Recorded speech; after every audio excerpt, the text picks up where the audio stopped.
Guys, welcome back to my channel. അപ്പോൾ ഇന്നത്തെ video എന്ന് പറഞ്ഞാൽ എനിക്കറിയാം ഇപ്പം നിങ്ങൾ +2 ഒക്കെ കഴിഞ്ഞ് ഏത് കോഴ്സ് എടുക്കണം അല്ലെങ്കിൽ നഴ്സിംഗ് എടുക്കണം എന്നുള്ള പ്ലാനൊക്കെ ആയിട്ടിരിക്കുന്നവരായിരിക്കും. അപ്പം നിങ്ങൾക്ക് മെയിനായിട്ടുള്ള കുറച്ച് ഡൗട്ട്സ് ഉണ്ടായിരിക്കും ഈ ഒരു കോഴ്സ് റിലേറ്റഡ്, അതായത് നഴ്സിംഗ് കോഴ്സ് റിലേറ്റഡ് ആയിട്ട്. അപ്പോൾ എനിക്കും ഉണ്ടായിരുന്നു ലൈക്ക് ഏതൊക്കെ സബ്ജക്റ്റാണ്, എന്തൊക്കെ വേണം എന്തൊക്കെ വേണ്ട, അങ്ങനെയൊക്കെ കുറേ ഡൗട്ട്സ് ഉണ്ടായിരുന്നു. അപ്പം എനിക്ക് തോന്നുന്നു ഞാൻ ഇങ്ങനൊരു വീഡിയോ ഇട്ടാൽ നിങ്ങൾക്ക് കുറച്ച് പേർക്കെങ്കിലും അതൊരു യൂസ്ഫുൾ ആയിട്ടുള്ള വീഡിയോ ആയിരിക്കും.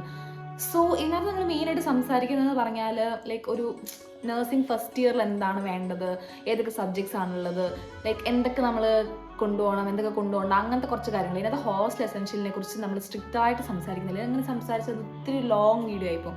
അപ്പോൾ ഇത് ജസ്റ്റ് ഒരു അക്കാഡമിക് വൈസ് മാത്രമേ ഞാനിപ്പോൾ സംസാരിക്കുന്നുള്ളൂ. സോ നമുക്ക് വീഡിയോയിലിട്ട് പോവാം.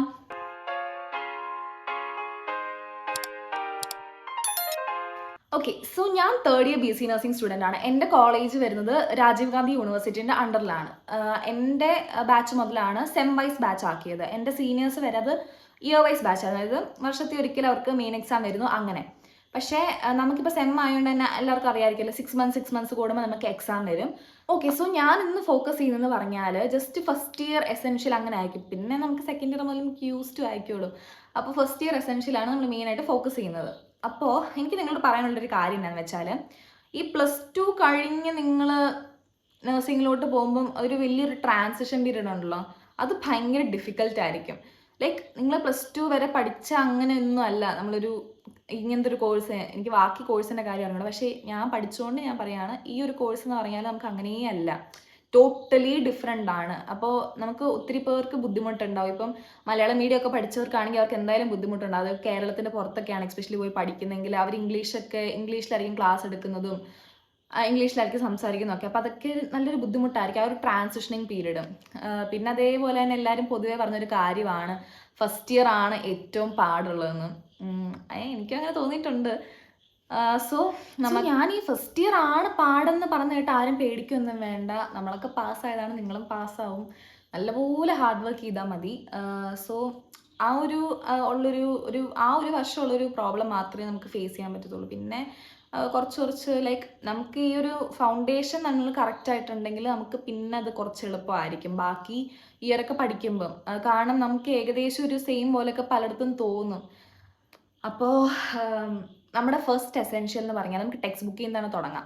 അപ്പോൾ ഫസ്റ്റ് എന്ന് പറഞ്ഞാൽ ഞാൻ അനാട്ടമി ഫിസിയോളജീൻ്റെ ടെക്സ്റ്റ് കാണിക്കാം. അപ്പം ഞാൻ പറഞ്ഞല്ലോ ഫസ്റ്റ് സെമ്മിൽ നമുക്ക് 4 സബ്ജക്റ്റാണ് വരുന്നത് യൂണിവേഴ്സിറ്റി എക്സാമിന്. പക്ഷേ 2 എക്സാമേ ഉണ്ടാവുള്ളൂ. അതിനകത്ത് അനാട്ടമിയും ഫിസിയോളജിയും ഒറ്റ പേപ്പർ ആയിരിക്കും. അതായത് ഒറ്റ പേപ്പർ എന്ന് പറഞ്ഞാൽ ഒറ്റ ദിവസമായിരിക്കും നമ്മൾ എക്സാം എഴുതുന്നത്. പിന്നെ സോഷ്യോളജി സൈക്കോളജി അതും ഒന്നായിട്ടാണ് കാണുന്നത്. അപ്പോൾ അങ്ങനെ. പിന്നെ അനാട്ടമി എന്താണെന്ന് അറിഞ്ഞുകൂടെങ്കിൽ ലൈക്ക് അനാറ്റമി എന്ന് പറഞ്ഞാൽ നമ്മുടെ ഹ്യൂമൻ ബോഡീനെ കുറിച്ചിട്ടുള്ളൊരു സ്റ്റഡിയാണ് അനാറ്റമി എന്ന് പറയുന്നത്. പിന്നെ ഫിസിയോളജി എന്ന് പറഞ്ഞാൽ നമ്മുടെ ബോഡിയിൽ എന്തൊക്കെ ഫങ്ഷൻസ് എങ്ങനെയാണ്, മീൻസ് ബോഡിയിൽ ഓരോരോ ഫങ്ഷൻസ് നടക്കുമല്ലോ, അതിനെക്കുറിച്ചിട്ട് നമ്മൾ ഡീറ്റെയിൽഡ് ആയിട്ട് പഠിക്കുന്നതാണ് ഫിസിയോളജി എന്ന് പറഞ്ഞാൽ. പിന്നെ ടെക്സ്റ്റിൻ്റെ കാര്യം പറയുകയാണെങ്കിൽ ഞാൻ ജസ്റ്റ് റെഫറൻസിന് വേണ്ടി ഞാൻ യൂസ് ചെയ്ത ടെക്സ്റ്റ് ഏതാണെന്ന് നിങ്ങൾക്ക് കാണിക്കുന്നതേ ഉള്ളൂ. ഒരിക്കലും ഞാൻ പറയില്ല നിങ്ങൾ ഈ ടെക്സ്റ്റ് തന്നെ റെഫർ ചെയ്യണമെന്ന്. നിങ്ങളുടെ കോളേജിൽ നിന്ന് നിങ്ങളോട് പറയില്ല ഒരു ടെക്സ്റ്റ് മാത്രമേ റെഫർ ചെയ്യാവൂന്ന്. നിങ്ങൾക്ക് ഏതാണോ കംഫർട്ട്, ഏത് ഓതറിൻ്റെ ആണോ കംഫർട്ട്, അതനുസരിച്ച് യൂസ് ചെയ്യാം. ഞങ്ങളൊക്കെ ആണെങ്കിൽ 2-3 ടെക്സ്റ്റൊക്കെ നോക്കിയിട്ട് ഏതാണോ നമ്മുടെ കംഫർട്ടായിട്ട് നമുക്ക് തോന്നുന്നത്, നമുക്ക് മനസ്സിലാവുന്നത്, ആ ടെക്സ്റ്റാണ് റെഫർ ചെയ്തിട്ടുള്ളത്. പിന്നെ നിങ്ങൾക്ക് ലൈബ്രറി പോയിട്ടാണെങ്കിലും അവിടുന്ന് ഒത്തിരി ഓതേഴ്സിൻ്റെ ടെക്സ്റ്റ് കിട്ടും നിങ്ങളുടെ കോളേജ് ലൈബ്രറിയിൽ. അപ്പോൾ അങ്ങനെയും നിങ്ങൾക്ക് റെഫർ ചെയ്യാവുന്നതാണ്. അപ്പോൾ ആദ്യം തന്നെ അനാറ്റമി ഫിസിയോളജീൻ്റെ ഞാൻ ഇതിൻ്റെ ഫോട്ടോയും സൈഡിൽ കൊടുക്കാം കേട്ടോ. അപ്പം ഫിസിയോളജിക്ക് വേണ്ടി ഞങ്ങൾ യൂസ് ചെയ്തത് ഈ ഒരു AP കൃഷ്ണ എന്ന് പറയുന്ന ഒരു സാറിൻ്റെ ടെക്സ്റ്റ് ബുക്കായിരുന്നു നമ്മൾ യൂസ് ചെയ്തിട്ടുണ്ടായിരുന്നത്. അത്യാവശ്യം എല്ലാം നമുക്ക് മനസ്സിലാവുന്ന രീതിക്ക് തന്നെയാണ് ഇതിനകത്തെല്ലാം കൊടുത്തേക്കുന്നത്. നല്ലപോലെ ഡയഗ്രാംസും അങ്ങനെ എല്ലാം തന്നെ ഈ ടെക്സ്റ്റിനകത്തുണ്ട്. നമുക്ക് ഒത്തിരിയും ഡയഗ്രാംസ് നല്ല ഈസി നമുക്ക് അണ്ടർസ്റ്റാൻഡിങ് ആയിട്ടുള്ള വേർഡ്സിലാണ് എല്ലാം തന്നെ ഇതിനകത്ത് കൊടുത്തേക്കുന്നത്. പിന്നെ അനാറ്റമിക്ക് വേണ്ടിയിട്ട് ഞങ്ങൾ യൂസ് ചെയ്തത് ഈ സമ്പത്ത് മധ്യസ്ഥ എന്ന് പറയുന്ന ഈ ഒരു ടെക്സ്റ്റ് ബുക്കാണ്. എല്ലാത്തിൻ്റെയും ഞാൻ ഫോട്ടോ സൈഡിൽ കൊടുക്കാം കേട്ടോ.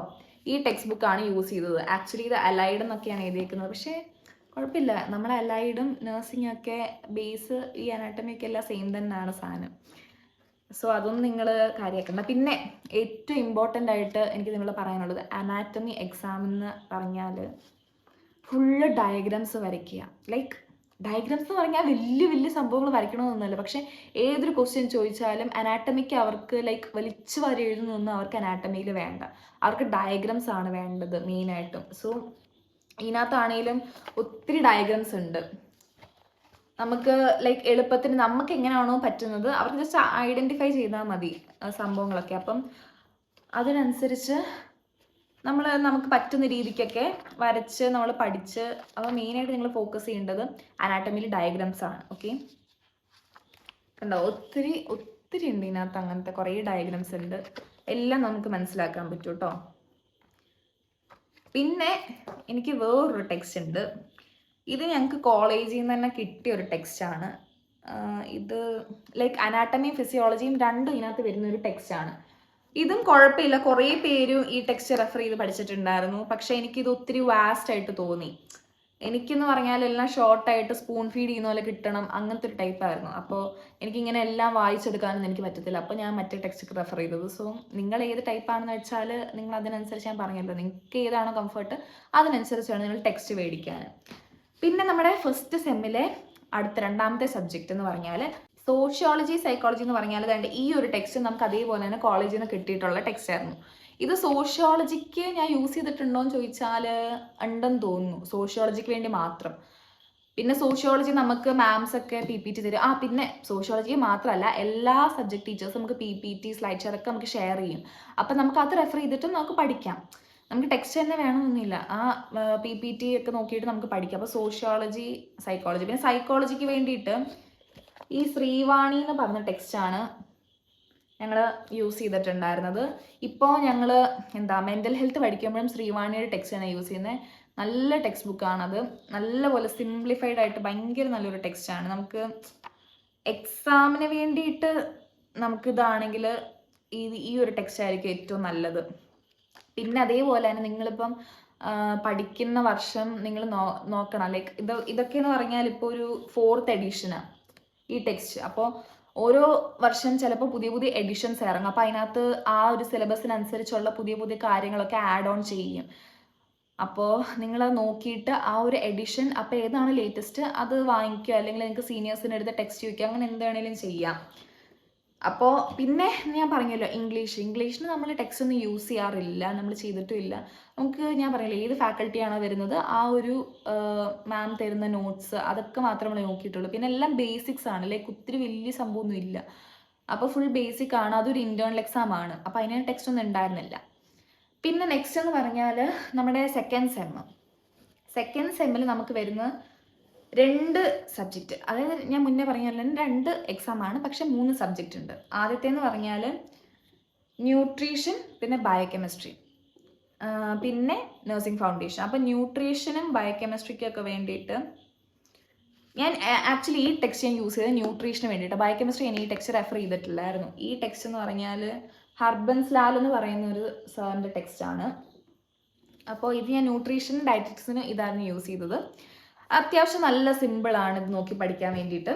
പിന്നെ ബയോകെമിസ്ട്രിക്ക് ഞാൻ റെഫർ ചെയ്തത് ഈ ഒരു ടെക്സ്റ്റാണ്. ഞാൻ എൻ്റെ സീനിയറിൻ്റെ അടുത്തുനിന്ന് വാങ്ങിയ ടെക്സ്റ്റാണ്. അത് അത്യാവശ്യം നല്ലപോലെ പൊട്ടിപ്പൊളിങ്ങൊക്കെ പോയിട്ടുണ്ട്. സോ ഈ ഒരു ടെക്സ്റ്റാണ് ഞാൻ റെഫർ ചെയ്തിട്ടുണ്ടായിരുന്നത്. ഞാൻ ഓൾറെഡി പറഞ്ഞല്ലോ നിങ്ങൾക്ക് എത്ര ടെക്സ്റ്റ് വേണേലും റെഫർ ചെയ്യാം, 6 വേണേലും റെഫർ ചെയ്യാം. സോ ഈ 2 ടെക്സ്റ്റാണ് ഞാൻ യൂസ് ചെയ്തത്. പിന്നെ നമുക്ക് നഴ്സിംഗ് ഫൗണ്ടേഷൻ വരുന്നത് ഈ ഒരു ഹരീന്ദ്രജീത് ഗോയൽ എന്ന് പറയുന്ന ഒരു സാറിൻ്റെ ടെക്സ്റ്റാണ്. അപ്പോൾ നമ്മൾ ഈ ടെക്സ്റ്റ് ഇതിൻ്റെ കനം കണ്ടിട്ടും നിങ്ങൾ പേടിക്കണ്ട കേട്ടോ. ആക്ച്വലി സംഭവം നഴ്സിംഗ് ഫൗണ്ടേഷൻ എന്ന് പറഞ്ഞാൽ സിമ്പിളാണ്. അതേപോലെ തന്നെ നിങ്ങൾ നഴ്സിംഗ് ഫൗണ്ടേഷനിൽ തറോ ആണെങ്കിൽ ബാക്കി എല്ലാ നമ്മുടെ വരുന്ന ഇയേഴ്സിലും അത് ഭയങ്കര യൂസ്ഫുൾ ആയിരിക്കും. കാരണം ഇതിനകത്ത് നമ്മൾ മെയിനായിട്ട് പഠിക്കുന്ന ബേസിക് ആയിട്ടുള്ള നഴ്സിംഗ്, അതായത് ഈ പേര് തന്നെ ഉണ്ടല്ലോ ഏറ്റവും ബേസിക് ആയിട്ടുള്ള കാര്യങ്ങളാണ് ഇതിനകത്ത് പഠിക്കുന്നത്. ലൈക്ക് നഴ്സിംഗ്, നമ്മുടെ നഴ്സസ് റോൾ എന്താണ്, നമ്മളെങ്ങനെയാണ് പേഷ്യൻറ്റിനെ കെയർ ചെയ്യുന്നത്, അങ്ങനത്തെ സംഭവങ്ങളൊക്കെയാണ് ഇതിനകത്ത് മെയിനായിട്ടുള്ളത്. ലൈക്ക് മെയിൻ കുറച്ച് കാര്യങ്ങളൊക്കെ ഉണ്ടല്ലോ, ലൈക്ക് ബേസിക് ആയിട്ടുള്ള കാര്യങ്ങളൊക്കെ നമ്മളെങ്ങനെയാണ് ഇഞ്ചക്ഷൻ, ലൈക്ക് അതിൻ്റെ ആംഗിള്, അതൊക്കെ നമ്മൾ ഈ നഴ്സിംഗ് ഫൗണ്ടേഷനിലാണ് പഠിക്കുന്നത്. അപ്പം നമ്മൾ ആ ഫസ്റ്റ് ഇയർ തന്നെ ഇതുണ്ട് ഈ ഒരു സാധനം നമ്മൾ തറോ ആക്കി പോയാൽ നമുക്ക് അത്യാവശ്യം ബാക്കി എല്ലാ ഇയറും എളുപ്പമായിരിക്കും. ഓക്കെ, പിന്നെ നമ്മുടെ സെമ്മിൻ്റെ ഒരു മെയിൻ ഒരു അഡ്വാൻറ്റേജും ഡിസഡ്വാൻറ്റേജും എല്ലാം ഞാൻ പറഞ്ഞുതരാം. അഡ്വാൻറ്റേജ് എന്ന് പറഞ്ഞാൽ എനിക്ക് തോന്നിയിട്ടുള്ളത് എൻ്റെ പേഴ്സണൽ കാര്യമാണ് ഞാൻ പറയുന്നത്. അഡ്വാൻറ്റേജ് എന്ന് പറഞ്ഞാൽ നമുക്ക് 6 മാസം കൂടുമ്പോഴാണല്ലോ എക്സാം വരുന്നത്. അപ്പോൾ നമുക്ക് രണ്ട് എക്സാം എഴുതിയാൽ മതി. നമുക്ക് അത് മാത്രം ഫോക്കസ് ചെയ്ത് പഠിച്ചാൽ മതി. പക്ഷേ ഇയർ വൈസിൽ അങ്ങനല്ല. അവർക്ക് അത്രയും സബ്ജക്റ്റ്, ഒരു 6-7 സബ്ജക്റ്റ് ഒന്ന് ആലോചിക്കും. ഇപ്പോൾ ഈ ഫസ്റ്റ് ഇയറിൽ ഞാനിപ്പോൾ ഇത്രയും പറഞ്ഞ ഒരു 6-7 സബ്ജക്റ്റ് ഒറ്റയടിക്ക് പഠിക്കാന്ന് പറഞ്ഞാൽ എനിക്കൊന്നും അത് ആലോചിക്കാൻ പോലും പറ്റത്തില്ല കേട്ടോ.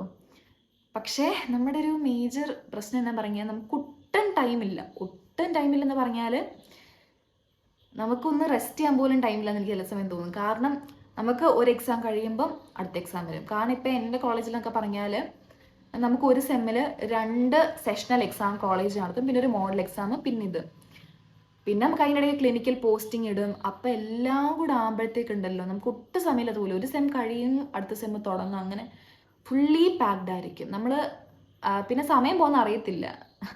അതൊരു കാര്യമാണ്. പിന്നെ രണ്ടാമത്തെ കാര്യം എന്ന് പറഞ്ഞാൽ നമ്മുടെ ക്വസ്റ്റ്യൻ പേപ്പറിലുള്ളതാണ്, അതായത് എം സി ക്യൂസിലും ഉണ്ട് അഡ്വാൻറ്റേജും ഡിസഡ്വാൻറ്റേജും. സംഭവം എം സി ക്യൂ എന്ന് പറഞ്ഞാൽ നമുക്ക് എല്ലാവരും കേൾക്കുമ്പോഴേക്കും എം സി ക്യൂ ഏതെങ്കിലും ഒരു നമുക്ക് ഓപ്ഷൻ തരുമല്ലോ, ഏതെങ്കിലും ഒരു ഓപ്ഷൻ നോക്കി ഇട്ടാൽ പോരെ, അങ്ങനെയൊക്കെ നമുക്ക് ആൻസർ കണ്ടുപിടിക്കാൻ എളുപ്പമല്ലേ, അങ്ങനെയൊക്കെ ചിലർ ചിന്തിക്കും. പക്ഷേ സംഭവം എന്ന് പറഞ്ഞാൽ നമുക്ക് ഇവർ തരുന്ന എം സി ക്യൂ എന്ന് പറഞ്ഞിട്ടുണ്ടെങ്കിലുണ്ടല്ലോ, നമുക്ക് അതിൻ്റെ ആ 4 ഓപ്ഷനും കാണുമ്പോൾ നമുക്ക് തോന്നി 4ഉം കറക്റ്റാണ്, അങ്ങനത്തെ ഓപ്ഷൻസ് ആണ് അവർ തരുന്നത്. അപ്പോൾ നമ്മൾ ടെക്സ്റ്റ് ബുക്ക് ഫുള്ള് തറോ ആയാൽ മാത്രമേ നമുക്ക് ആ ഫുള്ള് നമുക്ക് കറക്റ്റായി കിട്ടത്തുള്ളൂ. കാരണം എന്ന് പറഞ്ഞാൽ ഇപ്പോൾ നഴ്സിംഗ് ഫൗണ്ടേഷൻ എന്ന് പറഞ്ഞാൽ ഒറ്റ പേപ്പറാണല്ലോ. അപ്പം ടോട്ടൽ 75 മാർക്കിലാണ് ഇത് വരുന്നത്. അപ്പോൾ അതിനകത്ത് 12 13 ആണെന്ന് തോന്നുന്നു എം സി ക്യൂ ആയിരിക്കും. അപ്പോൾ ഇതിനകത്തെ പ്രശ്നം എന്താണെന്ന് പറഞ്ഞാൽ നമ്മൾ ആദ്യം വിചാരിക്കുക 12 മാർക്ക് നമുക്ക് കിട്ടിയും 12 മാർക്ക് വെറുതെ. പക്ഷേ അങ്ങനെയല്ല. ഏറ്റവും ബുദ്ധിമുട്ടാണ് എം സി ക്യൂ എന്ന് പറഞ്ഞാൽ. കാരണം ഇപ്പം നമ്മുടെ സീനിയർ ബാച്ചിന് എനിക്കൊന്ന് 3 മാർക്ക് ക്വസ്റ്റ്യൻ ആയിരുന്നെന്ന് തോന്നിയില്ല അങ്ങനെ ഉണ്ടായിരുന്നത്. എനിക്ക് കറക്റ്റ് അറിഞ്ഞൂടാ കേട്ടോ. അപ്പോൾ അവരുടെ ഒരു പ്ലസ് പോയിന്റ് എന്താണെന്ന് പറഞ്ഞാൽ അവർ കുറച്ച് വലിച്ചു വാരി എഴുതിയിട്ടുണ്ടെങ്കിലും ആ ഒരു കാര്യത്തിനെക്കുറിച്ച് അവർക്കൊരു 1/2 മാർക്കെങ്കിലും എവിടുന്നേലും ആ ഒരു ക്വസ്റ്റ്യന് കിട്ടാൻ വഴിയുണ്ട്. പക്ഷെ നമ്മുടെ കാര്യം എന്ന് പറഞ്ഞാൽ ഒരു ആൻസർ എഴുതാൻ പറ്റത്തുള്ളൂ 1 വേർഡിന്. ആ ഒരു ആൻസർ തെറ്റിയാൽ 1 മാർക്ക് അങ്ങ് പോവും. അവർ 1/2 മാർക്കൊന്നും തരൂല്ല. അങ്ങനത്തെ ഒരു പ്രശ്നമുണ്ട് ഇതിന്. അപ്പോൾ നമ്മൾ തെറ്റാണെങ്കിൽ ആ 12 മാർക്കും പോകും, പക്ഷെ ശരിയാണെങ്കിൽ 12 മാർക്കൊന്നും വെറുതെ കിട്ടും. കാരണം ഒറ്റൊരു വേർഡ് എഴുതിയാൽ മതിയല്ലോ. അപ്പോൾ അതാണ് ഈ ഒരു നമ്മുടെ എന്താ എം സി ക്യൂവിൻ്റെ ഒരു അഡ്വാൻറ്റേജും ഡിസഡ്വാൻറ്റേജും എന്ന് പറഞ്ഞാൽ. പിന്നെ നമ്മളെങ്ങനെ ക്വസ്റ്റ്യൻ പേപ്പർ എഴുതണം അതൊക്കെ തന്നെ നിങ്ങൾക്ക് കോളേജിൽ നിന്ന് പറഞ്ഞു തരും നിങ്ങൾ പോകുമ്പോൾ. പിന്നെ നമ്മുടെ സെക്കൻഡ് മോസ്റ്റ് എസെൻഷ്യൽ ആയിട്ടുള്ളൊരു കാര്യമാണ് A4 ഷീറ്റ്സ്. അതായത് നിങ്ങൾ ചെല്ലുന്നത് പറഞ്ഞാൽ തന്നെ നിങ്ങൾക്ക് ഒത്തിരി സാധനങ്ങൾ എഴുതാൻ തരും. അതായത് case study, case presentation, care plan, പിന്നെ ലെസൺ പ്ലാന്, അങ്ങനെ ഒത്തിരി സംഭവങ്ങളുണ്ട്. അയ്യോ, അതൊക്കെ ഞാൻ പറയട്ടെ, ഒത്തിരി സംഭവങ്ങളുണ്ട് ഒരു സെമ്മിൽ എഴുതാൻ. അത്ര എനിക്ക് പറയാൻ പറ്റുന്നുള്ളത്. എങ്ങനെ എഴുതാം അതൊക്കെ നിങ്ങൾ എന്തായാലും പഠിപ്പിക്കും. എങ്ങനെ എഴുതണമെന്നും എന്താണ് കാര്യങ്ങളെന്നും ഒക്കെ നിങ്ങളെ പഠിപ്പിക്കും. പക്ഷേ നിങ്ങൾക്ക് ഈ ഒരു സാധനം A4 ഷീറ്റ് അത് ഭയങ്കര മസ്റ്റ് ആൻഡ് ഷുഡ് ഹാവ് ഒരു ഐറ്റമാണ് നഴ്സിംഗ് കോളേജ് എന്ന് പറഞ്ഞാൽ. കാരണം ആ ബണ്ടിൽസ് നമ്മളൊരു വലിയൊരു കവർ ബണ്ടിൽ വാങ്ങിയാലും അതൊന്നും തീർന്നു പോകുന്ന സമയം നമ്മൾ അറിയത്തില്ല.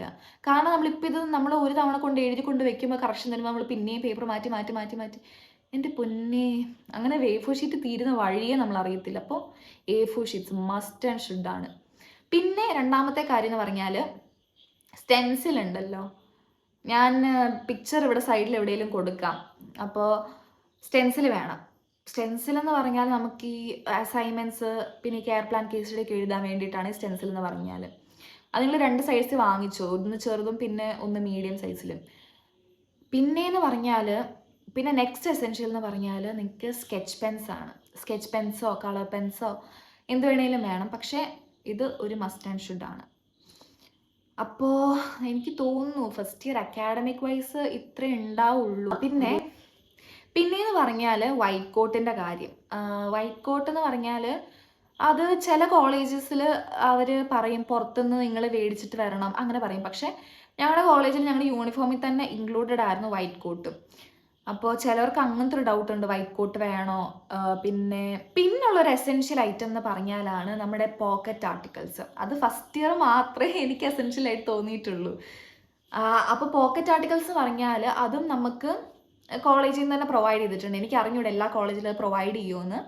അപ്പോൾ ആ പോക്കറ്റ് ആർട്ടിക്കിൾസിൽ നമുക്ക് ഉണ്ടായെന്ന് പറഞ്ഞാൽ ഒരു മെഷറിംഗ് ടേപ്പ് ഉണ്ടായിരുന്നു, ഒരു പെൻ ടോർച്ച് ഉണ്ടായി, പിന്നെ പെയിൻ സ്കെയിൽ എന്ന് പറഞ്ഞൊരു സാധനം ഉണ്ട്. മീൻസ് നമുക്ക് പെയിൻ ലെവല് നോക്കാൻ വേണ്ടിയിട്ട്. പിന്നെ ഒരു പോക്കറ്റ് ഡയറി ഉണ്ടായിരുന്നു. പിന്നെന്തായിരുന്നു, പിന്നെ ഒരു ടൂണിക്കേറ്റ് ഉണ്ടായിരുന്നു. ടൂണിക്കേറ്റ് എന്ന് പറഞ്ഞാൽ നമ്മൾ ബ്ലഡൊക്കെ എടുക്കുമ്പം നമ്മളിങ്ങനെ കെട്ടുമല്ലോ, അത് ടൂണിക്കേറ്റ് ഉണ്ടായി. പിന്നെന്തായിരുന്നുണ്ടായിരുന്നത്, പിന്നെ സ്റ്റെതസ്കോപ്പും. അപ്പോൾ സ്റ്റെതസ്കോപ്പൊക്കെ ആക്ച്വലി നമ്മൾക്ക് ഫസ്റ്റ് ഇയറൊക്കെ ഞാനത് കൊണ്ടുപോകുന്ന ക്ലിനിക്കൽസിന്. പക്ഷേ ഇപ്പോൾ നമുക്ക് സ്റ്റെതസ്കോപ്പ് ഓൾറെഡി ഹോസ്പിറ്റലിലുണ്ട്, അപ്പം നമ്മളത് ക്യാരി ചെയ്യാറില്ല ഇപ്പോൾ. എന്തായാലും അപ്പോൾ ഇതൊക്കെയാണ് പോക്കറ്റ് ആർട്ടിക്കിൾസ് എന്ന് പറഞ്ഞാൽ. അപ്പോൾ നമ്മൾ ഫസ്റ്റ് ഇയറിൽ ഇത് ഡെയിലി നമ്മൾ കൊണ്ടുപോകാറുണ്ട് ക്ലിനിക്കൽ ഡ്യൂട്ടിക്കൊക്കെ പോകുമ്പം. പിന്നെ അതേപോലെ തന്നെ ഇത് ഒരു എസെൻഷ്യലായിട്ട് ഞാൻ പറയുന്നതല്ല, ഞാൻ ഒരു ഇൻഫർമേഷൻ പോലെ ഞാൻ പറയുന്നതാണ്. നിങ്ങൾക്ക് കുറച്ച് ഡൗട്ട് കാണും, എങ്ങനെയായിരിക്കും മീൻസ് കോളേജ് എന്നൊക്കെ പറഞ്ഞാൽ. അപ്പം ഫസ്റ്റ് ഇയർ എന്ന് പറഞ്ഞിട്ടുണ്ടെങ്കിൽ നിങ്ങൾക്ക് മോസ്റ്റ് തിയറി ക്ലാസ്സസ് ആയിരിക്കും. പിന്നെ ഒരു 1 to 2 months മാത്രമേ ഉണ്ടാവുള്ളൂ ക്ലിനിക്കൽ ഡ്യൂട്ടി എന്ന് പറഞ്ഞാൽ. പിന്നെ നമ്മൾ ഇയർ കൂടും തോറും നമുക്ക് ക്ലാസ് അവേഴ്സ് കുറയും, ക്ലിനിക്കൽ ഡ്യൂട്ടി അവേഴ്സ് കൂടും, അങ്ങനെയാണ്. പിന്നെ ഇപ്പോഴത്തെ നമ്മുടെ ഈ സെംബൈസിൻ്റെ ഒരു ഇത് വെച്ചിട്ട് നമുക്ക് 3.5 വർഷം മാത്രമേ ഉള്ളൂ. 3.5 വർഷം കൊണ്ട് നമ്മളെ ഇത് കഴിയും. പിന്നെ 6 months നമുക്ക് ഇൻറ്റേൺഷിപ്പാണ്. അങ്ങനെയാണ് 4 years വരുന്നത്. അപ്പം 3.5 വർഷം കൊണ്ട് നമ്മുടെ പഠിത്തം എല്ലാം ഖത്തം. അതാണ് എൻ്റെ ഒരു ആശ്വാസം. എന്തായാലും അതെല്ലാം അങ്ങനെയാണ്. പിന്നെ ക്ലിനിക്കൽ ഡ്യൂട്ടീനെ കുറിച്ച് ചോദിച്ചിട്ടുണ്ടെങ്കിൽ നിങ്ങളുടെ ഏത് കോളേജിലാണ് നിങ്ങൾ പഠിക്കുന്നത് അതനുസരിച്ചിട്ടിരിക്കും. ലൈക്ക് ചില കോളേജസിൽ നിന്ന് അവർ വേറെ ഹോസ്പിറ്റൽസിലോട്ട്, അതായത് അവരുടെ സ്വന്തം ആ കോളേജിൻ്റെ സ്വന്തം ഹോസ്പിറ്റൽ അല്ലാണ്ട് വേറെ ഹോസ്പിറ്റലിലേക്ക് അവരെ ഡ്യൂട്ടിക്ക് വിടും, അല്ലെങ്കിൽ സ്വന്തം ഹോസ്പിറ്റൽ ഉണ്ടെങ്കിൽ അവിടെ തന്നെ വിടും, അങ്ങനെയൊക്കെ. പിന്നെ അതേപോലെ തന്നെ ഷിഫ്റ്റിൻ്റെ കാര്യമൊക്കെ അതൊക്കെ നിങ്ങളുടെ മാംസ് തീരുമാനിക്കുന്നതല്ലായിരിക്കും. പക്ഷേ നമുക്ക് ഒരു സെമ്മിൽ ഇത്ര അവർ കംപ്ലീറ്റ് ചെയ്യണോ നമ്മുടെ സിലബസിലുണ്ട്. അപ്പോൾ അത്ര അവരെങ്ങനെ പോയാലും അതെങ്ങനെയാലും കംപ്ലീറ്റ് ചെയ്യും. സോ അത്രയേ ഉള്ളൂ ഈ ഒരു കുഞ്ഞു വീഡിയോ എന്ന് പറഞ്ഞിട്ടുണ്ടെങ്കിൽ. ഐ തിങ്ക് നിങ്ങൾക്ക് കുറച്ച് പേരെങ്കിലും ഇത് യൂസ്ഫുൾ ആയിട്ടുണ്ടായിരിക്കുമെന്ന്. നിങ്ങൾക്ക് യൂസ്ഫുൾ ആയിട്ടുണ്ടെങ്കിലും ഇനി ഇങ്ങനത്തെ വീഡിയോസ് വേണമെങ്കിലും do subscribe and do comment. Okay, so അത്രയേ ഉള്ളൂ ഈ ഒരു വീഡിയോ. ബൈ.